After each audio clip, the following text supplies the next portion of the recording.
الحمد للہ رب العالمین والصلاة والسلام على خاتم الانبیاء والمرسلین وعلى آلہ واصحابہ ومن تبعہم بإحسان الى یوم الدین اما بعد۔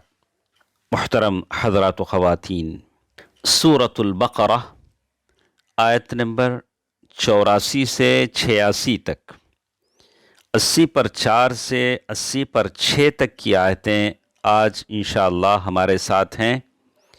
سب سے پہلے ہم ان آیتوں کی تلاوت ترجمے کے ساتھ سن لیتے ہیں۔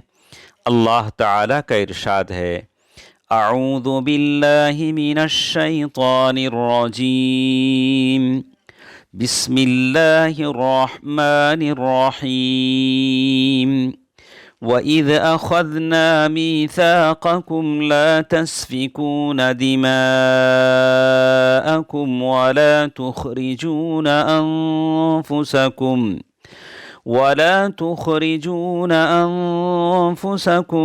مِنْ دِيَارِكُمْ ثُمَّ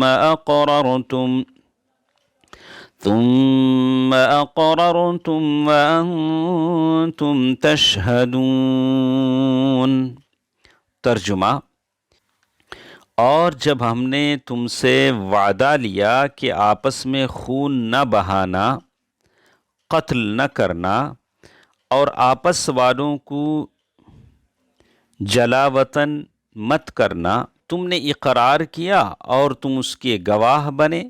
ثم أنتم هؤلاء تقتلون أنفسكم وتخرجون فريقا منكم من ديارهم تظاهرون عليهم بالإثم والعدوان وَإِن يَأْتُوكُمْ مُسَارَعَةً فَادُوهُمْ وَهُوَ مُحَرَّمٌ عَلَيْكُمْ إِخْرَاجُهُمْ أَفَتُؤْمِنُونَ بِبَعْضِ الْكِتَابِ وَتَكْفُرُونَ بِبَعْضٍ فَمَا جَزَاءُ مَنْ يَفْعَلُ ذَلِكَ منكم إلا خزي في الحياة الدنيا ويوم القيامة يردون إلى أشد العذاب وما الله بغافل عما تعملون۔ ترجمہ: لیکن پھر بھی تم نے آپس میں قتل کیا اور آپس کے ایک فرقے کو گھر سے بے گھر کیا اور گناہ اور زیادتی کے کاموں میں ان کے خلاف دوسرے کی طرفداری کی۔ ہاں، جب وہ قیدی ہو کر تمہارے پاس آئے تم نے ان کے فدیے دیے، لیکن ان کا نکالنا جو تم پر حرام تھا اس کا کچھ خیال نہ کیا۔ کیا بعض احکام پر ایمان رکھتے ہو اور بعض کے ساتھ کفر کرتے ہو؟ تم میں سے جو بھی ایسا کرے اس کی سزا اس کے سوا کیا ہو کہ دنیا میں رسوائی اور قیامت کے عذاب کی مار، اور اللہ تعالی تمہارے اعمال سے بے خبر نہیں۔ أولئك الذين اشتروا الحياة الدنيا بالآخرة فلا يخفف عنهم العذاب ولا هم ينصرون۔ یہ وہ لوگ ہیں جنہوں نے دنیا کی زندگی کو آخرت کے بدلے خرید لیا ہے، ان کے نہ تو عذاب ہلکے ہوں گے اور نہ ان کی مدد کی جائے گی۔ تفسیر: آیت کریمہ میں پہلے جو افعال ان لوگوں کے تھے جو وحی کے نازل ہونے کے زمانے میں مدینے میں موجود تھے، اور یہ اس طرح کے اوس اور خزرج جو انصار کے نام سے مشہور ہیں، رسول اللہ صلی اللہ علیہ وسلم کے نبی بنائے جانے سے پہلے مشرک تھے اور جاہلیت کی عادت کے مطابق ہمیشہ ایک دوسرے سے لڑائی کرتے تھے۔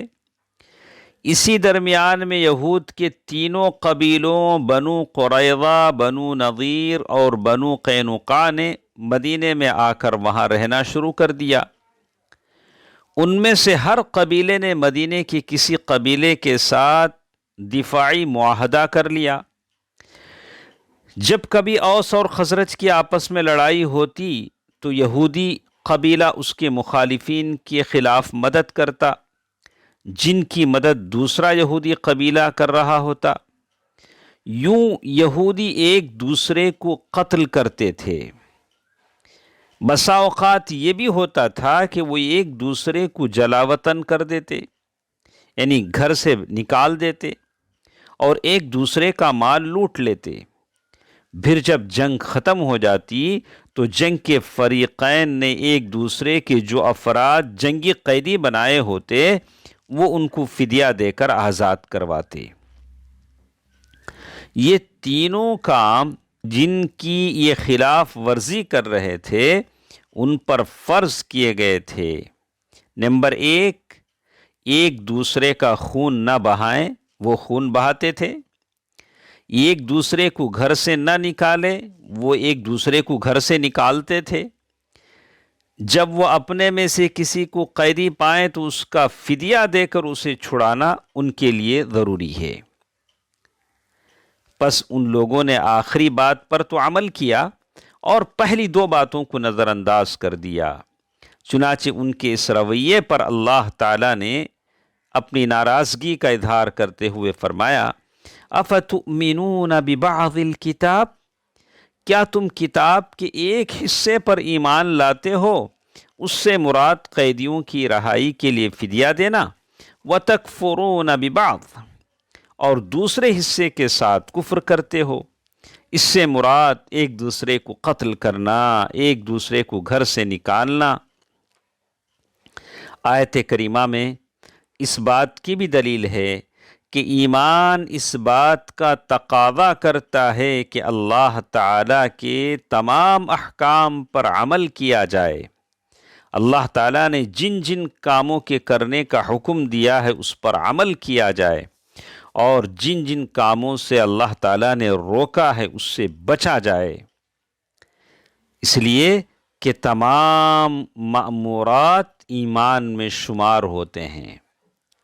اللہ تعالیٰ نے فرمایا، فَمَا جَزَاءُ مَن يَفْعَلُ ذَلِكَ مِنكُمْ إِلَّا خِزْيٌ فِي الْحَيَاةِ الدُّنْيَا، تم میں سے جو بھی ایسا کرے گا اس کو اس کی سزا دنیا میں رسوائی کے سوا اور نہیں ملے گی، اور اس رسوائی کا انہیں سامنا کرنا پڑا۔ اللہ تعالیٰ نے انہیں رسوا کیا اور ان پر اپنے رسول کو غلبہ عطا کیا۔ ان میں سے کسی کو قتل کر دیا گیا اور کسی کو غلام بنا لیا گیا اور کسی کو جلا وطن کر دیا گیا۔ وَيَوْمَ الْقِيَامَةِ يُرَدُّونَ إِلَىٰ أَشَدِّ الْعَذَابِ، اور قیامت کے روز سخت عذاب کی طرف لوٹائے جائیں گے، یعنی قیامت کے روز کا عذاب دنیا کے عذاب سے بھی بڑھ کر ہوگا۔ اللہ تعالیٰ نے کہا، وَمَا اللَّهُ بِغَافِلٍ عَمَّا تَعْمَلُونَ، اور اللہ تعالیٰ تمہارے اعمال سے بے خبر نہیں۔ پھر اللہ تعالیٰ نے فرمایا کہ وہ کیا سبب تھا جو اس بات کا موجب بنا کہ وہ کتاب اللہ کے کچھ حصے پر ایمان لائیں اور کچھ حصے کا انکار کر دیں۔ پھر چنانچہ اللہ تعالیٰ نے فرمایا، اولئک الذین اشتروا الحیاۃ الدنیا بالآخرہ، یہ وہ لوگ ہیں جنہوں نے دنیا کی زندگی کو آخرت کے بدلے خرید لیا۔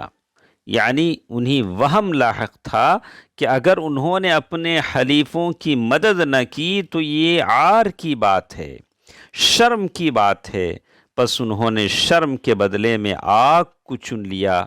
اس لیے اللہ تعالیٰ نے فرمایا، فَلَا يُخَفَّفُ عَنْهُمُ الْعَذَابُ، پس ان سے عذاب ہلکا نہیں کیا جائے گا، یعنی عذاب کی شدت ہمیشہ رہے گی اور کسی وقت بھی انہیں راحت نصیب نہ ہوگی. وَلَا هُمْ يُنصَرُونَ، اور نہ ان کی مدد کی جائے گی، یعنی ان سے عذاب کو نہیں ہٹایا جائے گا. اللہ تعالی مجھے اور آپ کو قرآن سننے، سمجھنے، عمل کرنے کی توفیق دے. آمین. والسلام علیکم ورحمۃ اللہ وبرکاتہ.